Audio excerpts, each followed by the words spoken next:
Bonjour tout le monde. Dans cette vidéo. Alors, attendez, j'essaie. On s'excuse, on a été un peu bousculé. J'essaye d'être normale, j'y arrive pas. Allô? Allô? Bon, dis, qu'est-ce qu'il y a dans cette vidéo? Bon, écoutez. En cherchant à faire la présentation, c'est pas possible.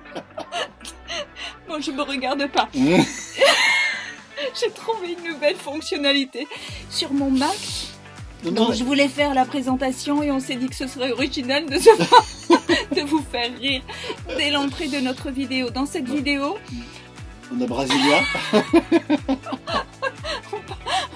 On part sur Brasilia, on s'arrête à la Chapada Diamantina. On va sous terre pour voir un truc extraordinaire. C'est extraordinaire. Ah, où on va? Oh mon Dieu. Bon. On se prend un fou rire dans le camion parce qu'on découvre une fonctionnalité au bout d'un an et demi qu'on connaissait pas. Et on part sur Brasilia. Brasilia, mais bon, il y a plein de surprises dans cette vidéo. Oh, c'est pas possible, juste... Ah là, à un moment donné, j'étais normale. Non. Bon, on vous fait plein de gros bisous. Ciao tout le monde. Oh, je veux des oranges. Faut qu'on s'arrête, Christophe. Qu'on achète des oranges. Je veux des oranges. On va s'arrêter. Voilà, j'ai acheté mon sac d'oranges. Elles sont super bonnes. J'ai payé ça 20 réals. Donc ça fait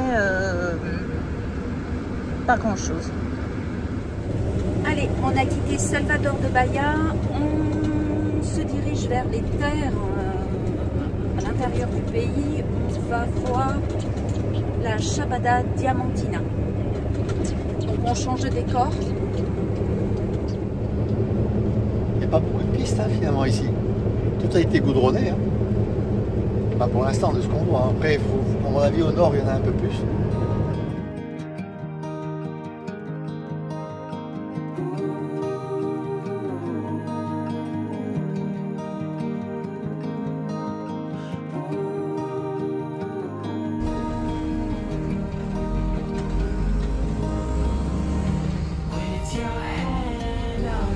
Ouais, mais au moins, tu vois, ils réparent. Ils sont sans arrêt en train de bricoler. Ah, les vieilles voitures, là. Donc, on a quitté Salvador, la route côtière, les plages, les grandes villes pour se retrouver donc sur les hauteurs. Donc, on est allé plus vers le centre du Brésil. On va redescendre un petit peu vers la frontière bolivienne. Donc, on retrouve les plateaux de verdure, les estancias, les élevages, les grandes propriétés, et on va visiter tout ce qui est cascades, grottes, et puis en fait on arrive dans le parc naturel Chapada Diamantina.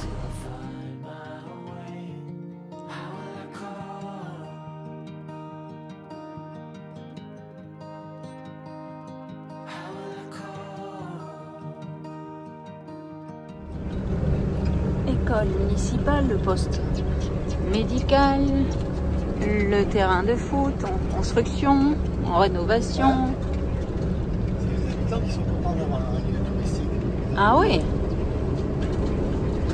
Bon, en plus on n'est pas dans la période touristique, mais franchement on croise personne. Hein, hein? On ne croise personne.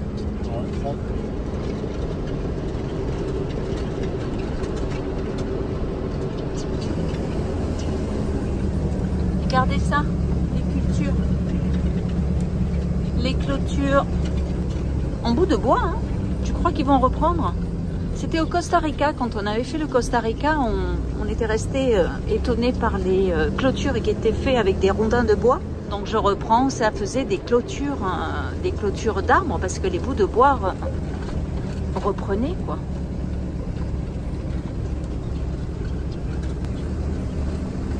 Dodan. Il est où le Dodan? Non, il n'y est pas. Bah ouais. Vous êtes arrivé. On est arrivé, mais je sais pas où c'est. Donc ah bah oui, réception, Poco Encantado. Je suis sûre qu'il faut y aller avec un guide peut-être. On va où aujourd'hui?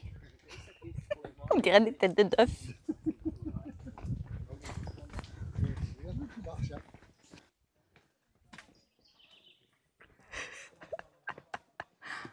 Bon, évidemment, on fait partie d'un groupe. Hein. Ils regroupent les gens, ils attendent qu'il y ait quand même pas mal de personnes pour pouvoir nous emmener visiter donc cette grotte qui s'appelle... Oh, regardez comme c'est beau là-bas. La grotte enchantée. Donc c'est un trou bleu. Allez, on va voir ce que c'est. Pimpon, pimpon, pimpon. Superbe.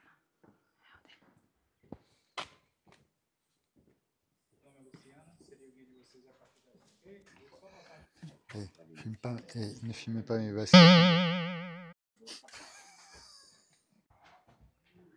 Alors il y a des chauves-souris.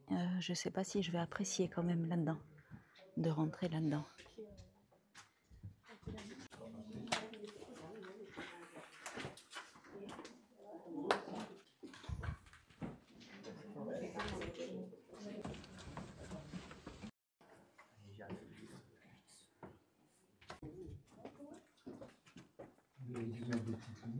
Ouais, c'est magnifique.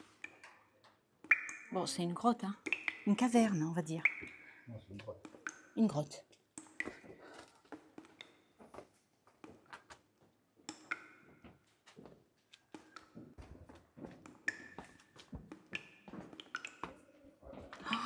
Waouh, le parcours est beau, hein. Un sacré parcours. Hein. Ouais.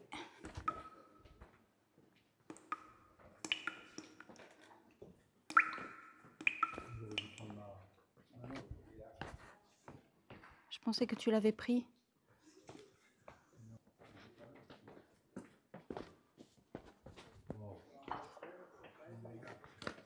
Alors. Com 3 metros de largura e ele reflete o azul ao teto, que o teto da caverna fica azul também. Nesse momento ele ficasse forte, vocês iam conseguir ver o teto azul. Quoi? Je sais pas. Quand tu sautes, tu sais pas quand est-ce que tu rencontres l'eau. Pourquoi tu cries? E a parte mais funda é essa.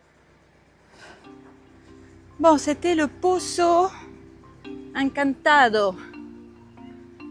Je sais pas si ça se dit comme ça en brésilien.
Regardez un petit peu leur système.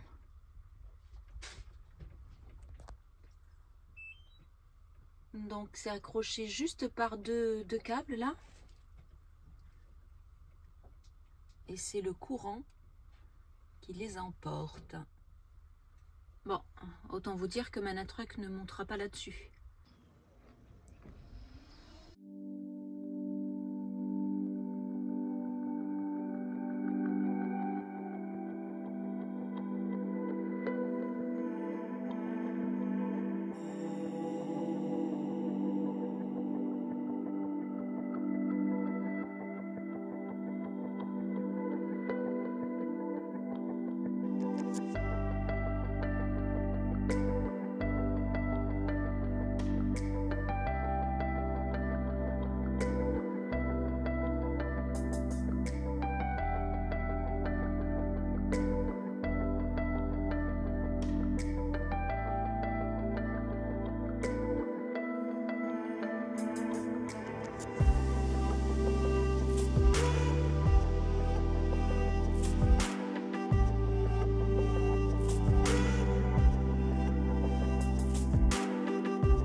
Bon, on va se poser à Lançois pour ce soir. Donc c'est le point de chute de la Chapada Diamantina. Allez, aujourd'hui on se retrouve au parc Curitiba, je ne sais pas, je vais marquer le nom. Donc c'est un parc national qui se trouve au Brésil, évidemment. Alors la Chapada Diamantina tire son nom des montagnes aux contours circulaires qui la forment. Elles ont comme des plaques, qui s'appellent les chapas, en leur sommet. Elles font aussi référence aux diamants, l'ancienne ressource des garimperos, c'était les chercheurs de diamants, qui ont défiguré la région à coups d'explosifs. Maintenant, cette attraction est interdite et les chercheurs sont devenus guides. L'eau, dans les tons de rouge, grenat et marron, tient sa couleur des éléments organiques, le tanin, déposés à la source. La région contient des gisements de fer, de manganèse, de bauxite, de diamants et d'or. Allez, on y va, il y en a pour 6 ou 7 km avant de trouver les bassins de baignade naturels.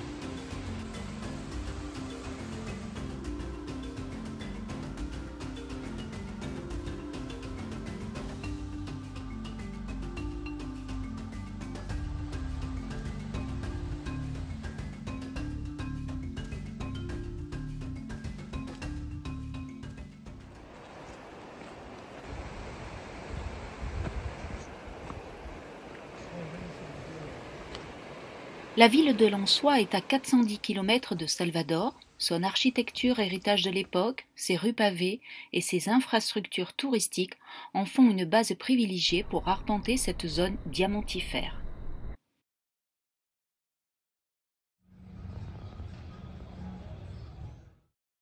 Regardez comme c'est mignon. Tout le village est décoré avec plein de drapeaux comme ça. Tout autour des places, dans les ruelles.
Alors, faut que je vous explique un truc. Depuis tout à l'heure, on est morts de rire tous les deux avec Christophe. Parce qu'au bout de plus d'1 an et demi de voyage, enfin qu'on a le camion, on vient de découvrir un bouton. On vient de découvrir un bouton. Je ne sais pas si vous le voyez. En fait, je trouvais quand même que là, on est sur une route un peu inconfortable. C'était tape-cul. Regardez. Alors, je ne sais pas si avec la caméra du téléphone, vous allez le voir, puisqu'il y a un stabilisateur. Mais en fait, j'ai découvert un bouton où ça active le coussin d'air du fauteuil, du siège. Donc, j'ai réglé tout mon siège baquet, les côtés, le dos, le machin, le ceci. Il y a plein de boutons de partout. Et là, hop, je viens de trouver le bouton du coussin d'air. Regardez Christophe un peu. Donc là, il est en bouton normal. Allez, mets le bouton coussin d'air. Regardez, regardez. Hein. Oui.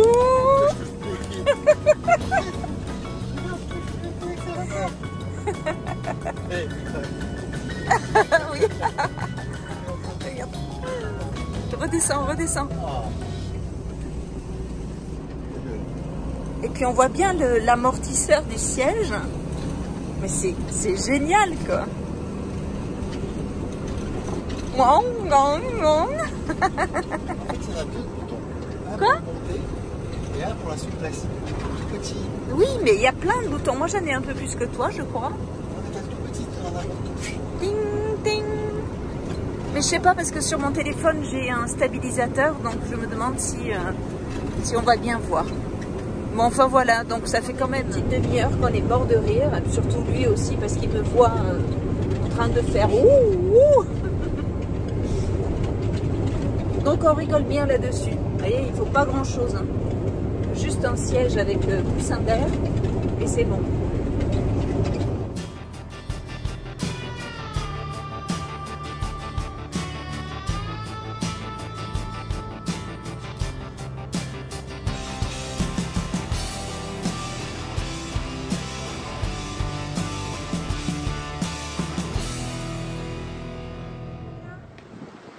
Dis Coco, on va promener. Allez, il faut que je vous montre où nous avons dormi. Balade du matin. Plus on remonte dans la rivière et plus on les voit laver aussi.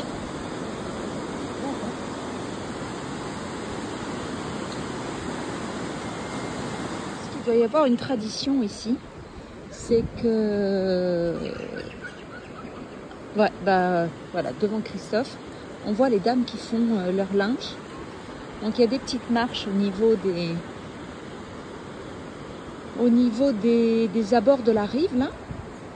Regardez. Et elles nettoient leur linge dans la rivière. C'est comme des piscines naturelles. C'est super sympa. On a dormi là, tranquille. Et puis bah, il y a les petites laveuses de linge. Et regardez. C'est des draps, hein, elles étendent de leur machine là.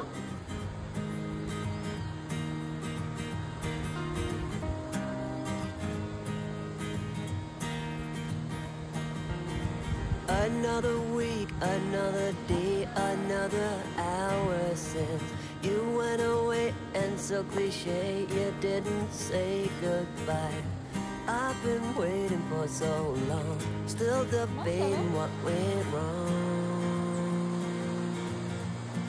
All by myself, you pulled away, you couldn't say what we were struggling with. It's one of us, it's obvious, but who's to really blame? There's an aching in my heart, all the questions that I've got are keeping me up at night. Allez, on a quitté la région de Salvador pour partir sur la province de Bahia. Parce qu'on se dirige vers Brasilia et ensuite le Pantanal. On n'a pas assez de temps pour remonter dans le nord et faire ce qu'on voulait faire là-haut, Belém, Manaus. Donc notre choix se porte pour plus de temps sur le Pantanal. On va essayer d'aller voir pas mal d'animaux. Donc voilà, on traverse la région de Goiás. Donc Bahia et le début de Goiás, là, ce que l'on voit, c'est quand même assez sec. Il n'y a pas grand chose à voir, franchement. Ce sont de grandes lignes droites.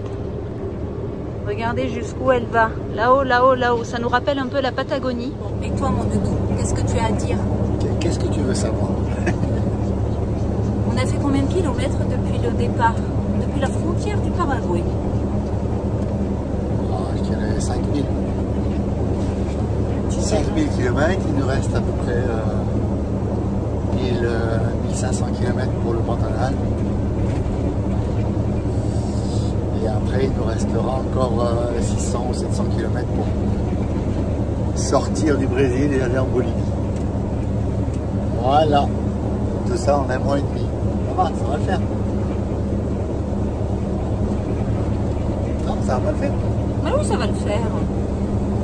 Bon, pour l'instant, c'est des lignes droites, hein, et puis le paysage est sécosse. Ouais, il n'y a pas grand-chose à voir. C'est inintéressant. Ouais, il n'y a pas grand-chose à voir. Le milieu du Brésil est inintéressant, il faut le dire. Moi, j'ai beaucoup aimé le côté mer, toute la côte, de Curitiba en bas jusqu'à Salvador. C'était sympa quand même. Il y avait de beaux petits villages, de jolis ports, des villes coloniales. Paraty, Cabo quelque chose aussi, je me rappelle plus.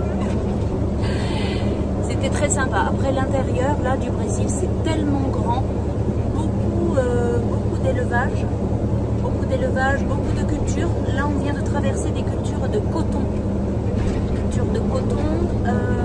mais on peut pas. C'est pas comme en Argentine ou au Chili où on peut s'arrêter, on peut prendre des pistes, faire des pistes et puis faire des bivouacs sauvages. On peut pas. La partie que l'on fait, attention, si quelqu'un... La seule piste qu'il y a, c'est pour aller sur les fermes.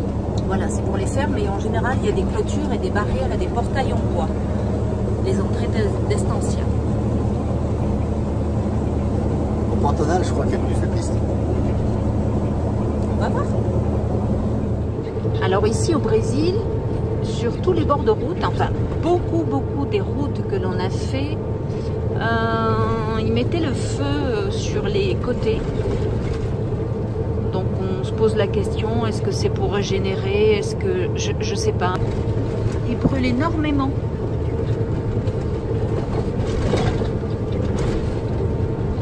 Regardez.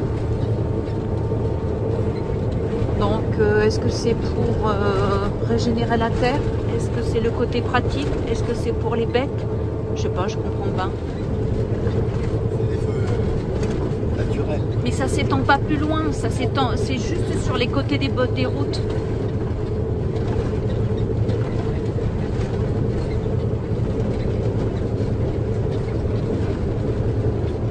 Ça nettoie les plastiques. Ah bah c'est sûr que ça nettoie les poubelles, hein, parce que franchement, il y a du plastique partout, des poubelles de partout. Allez, on rentre dans Brasilia. Enfin, c'est l'arrondissement de Brasilia. Donc, on sait que Brasilia est la capitale de la préfecture du Brésil. Capitale administrative. Ils disent que cette ville, Brasilia, a été conçue comme un avion, comme le fuselage d'un avion, avec un cockpit, les ailes. Donc, on va essayer de voir ça. C'est soi-disant aussi une ville blanche.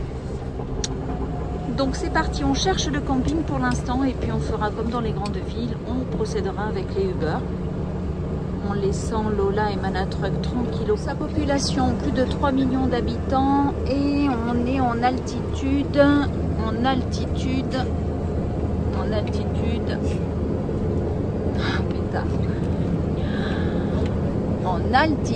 est à 1131 mètres. On a quand même senti un peu la fraîcheur par rapport au bord de mer. Ah bah oui, regardez. Alors là, nous allons traverser le pont Juscelino Kubitschek. Non seulement le pont est très grand, mais en plus c'est une véritable œuvre d'art. Ce pont a été élu par la Société des ingénieurs de Pennsylvanie aux États-Unis comme le plus beau pont du monde. Pour les habitants de Brasilia, il est également connu comme le 3e pont, référence à la nouvelle passerelle du lac. Ce pont a été inauguré en 2002. Sa taille et sa beauté en font une structure impressionnante. Il s'étend sur 1200 mètres de long et 24 mètres de large, 3 voies dans chaque sens. Sur ses côtés se trouve une piste cyclable pour les piétons et les cyclistes. Nous allons aller au fond, à gauche.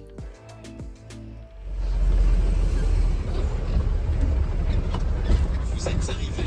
Vous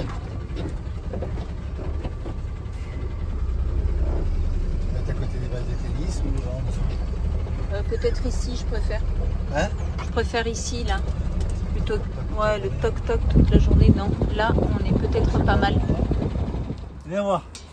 Viens voir quelque chose. Quoi? Viens voir. L'installation brésilienne. Alors, pour vérifier la tension, hein, c'est pas dans la prise. Hein. Ah putain, j'avais pas vu. C'est directement sur les fils, tu vois. Non.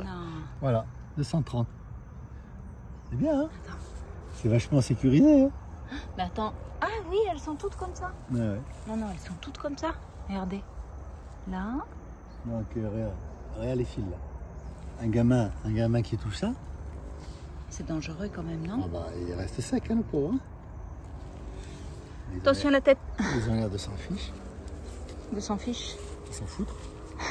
Il y en a une qui est contente, hein? C'est petit les espaces hein, pour les camping-cars. Ouais, mais bon. Elle est contente, elle a sa pelouse.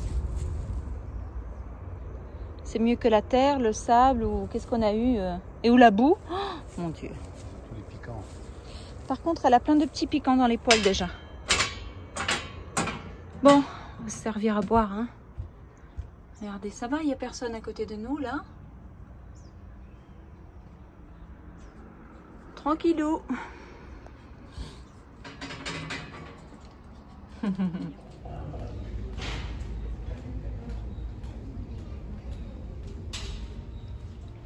Ici, vous voyez la cathédrale métropolitaine Notre-Dame de l'Apparition. C'est une œuvre du célèbre architecte Oscar Niemeyer. Cette structure hyperboloïde d'un diamètre de 70 mètres est obtenue par l'assemblage de 16 arcs de béton de 90 tonnes chacun. Elle représente 2 mains se joignant en direction du ciel ou la couronne d'épines du Christ. Son entrée souterraine est encadrée de 4 structures géantes représentant les évangélistes, Matthieu, Marc, Luc et Jean. La cathédrale a été consacrée le 31 mai 1970. L'église peut accueillir jusqu'à 4000 personnes. Les paroissiens sont surveillés par 3 sculptures d'anges d'une taille comprise entre 2,2 et 4,3 mètres.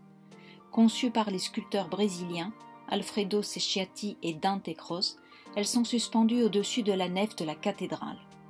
Au-dessus des anges, la lumière traverse le plafond en vitrail qui est composé d'une série de triangles de couleurs différentes de 29,9 mètres de haut. L'autel vaut également la peine d'être vu car il a été offert par le pape Paul VI et est une copie de l'autel trouvé dans le sanctuaire Aparecida do Norte à Sao Paulo. Qu'est-ce que tu fais? Alors ça c'est du popcorn sucré. C'est bon? C'est sucré. On en laisse un peu pour les pigeons.